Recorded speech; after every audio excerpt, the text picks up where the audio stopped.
Better.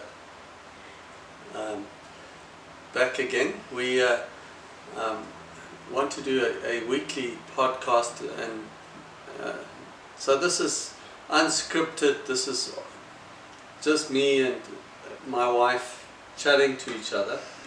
We don't prepare or anything like that. Besides the fact, just as we sat down, my wife said, "I'm going to interview you." so Yeah. I don't know what the interview is about yet, so I'm going to let her interview me. Okay, so I was just chatting this week with some of my loyal clients, and I'm a couples counselor, and I, we've been married for 30 years, and I'm just thinking where we are at in our lives and how you have been supporting me in making my dreams come true. And I just wanted to ask you, how do you anticipate my needs, and how do you know how to love me? What is your thoughts on that? My strategy probably would be You need a strategy. I think of the scripture, I've been crucified with Christ, I no longer live, but it's Christ that lives in me. Trying to actively put that into place is hard. Overcoming our ego, my ego, and actually looking to another person and then putting their needs in,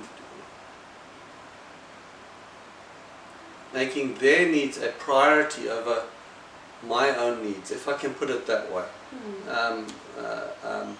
Dying to self and actually looking around, and where does Christianity start? Let's be fair.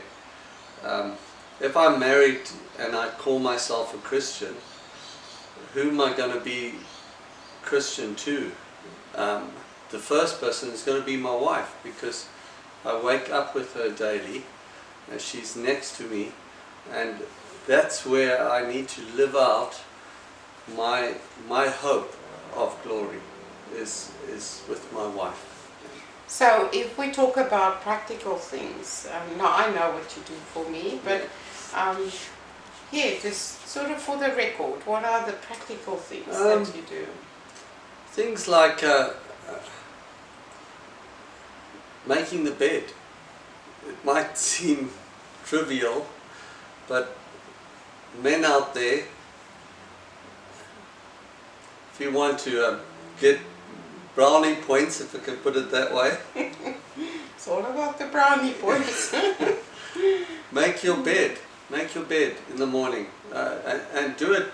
Don't leave it for your wife all the time. Serve her, pick up things. If you're walking through the kitchen and you see the dishes are not done, do the dishes.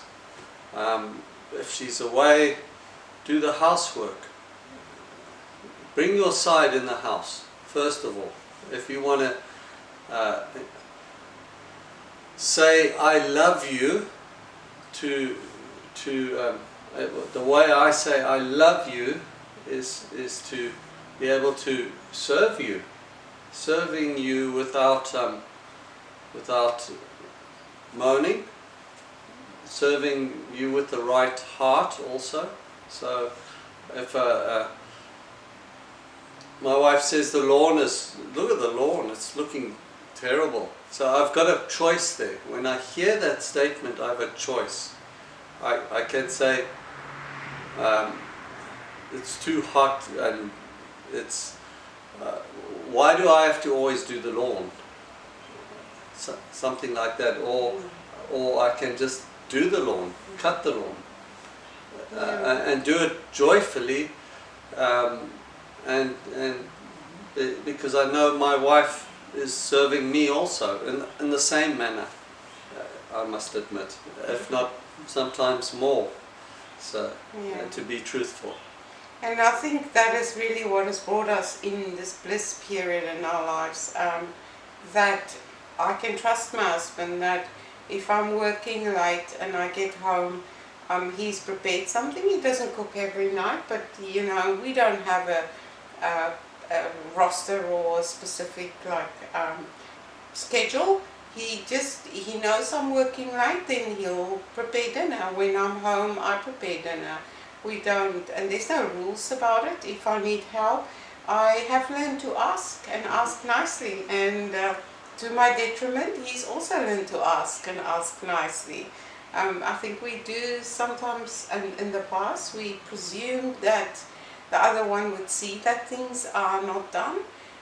He is much better at seeing that things are not done and then picking up the slack. But before, he was raised in a household where they had, you know, it was a colonial household, they had servants, so he wasn't used to housework, but he has realized that that's how I feel loved. My love language is acts of service, and I know that his love language is words of appreciation, and he has words of appreciation for me all the time.